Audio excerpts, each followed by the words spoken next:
एक समय था जब भारत की मिट्टी पर स्वतंत्रता सिर्फ एक सपना था। एक समय था जब हमारे घरों की आंगन में भी डर की छाया थी। लेकिन क्या आप जानते हैं कि कैसे ये सपना धीरे धीरे हकीकत में बदल गया? ये कहानी है उनके साहस की, जिन्होंने न केवल हथियार उठाए बल्कि विचारों की लड़ाई भी लड़ी। लड़ाई थी देश के लिए, संस्कृति के लिए और अपने हक के लिए। 1919 में जालियांवाला बाग हत्याकांड ने पूरा देश झकझोर दिया। हजारों मासूम लोगों का खून बहा, लेकिन ये भीड़ को डर नहीं सका। ये घटना बनी आजादी की चिंगारी। फिर आए महात्मा गांधी, एक आदमी जिनके हाथ में केवल सत्य और अहिंसा की शक्ति थी।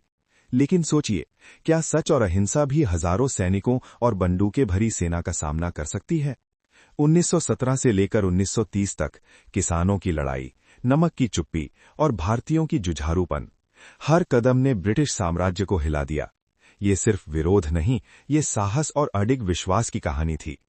और फिर थे वो युवा जो आजादी के लिए अपने प्राणों की बाजी लगा बैठे। भगत सिंह, राजगुरु, सुखदेव।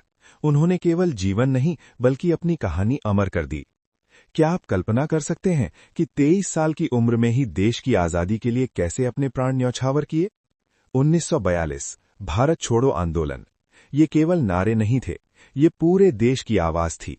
हर शहर, हर गांव, हर दिल में गूंज रहा था, आजादी चाहिए, आजादी चाहिए।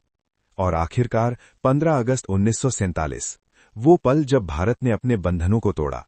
सड़कों पर खुशियों की लहर, आंखों में आंसू और दिल में गर्व। लेकिन याद रखिए, ये केवल तारीख नहीं थी, ये संघर्ष, बलिदान और साहस का प्रतीक था।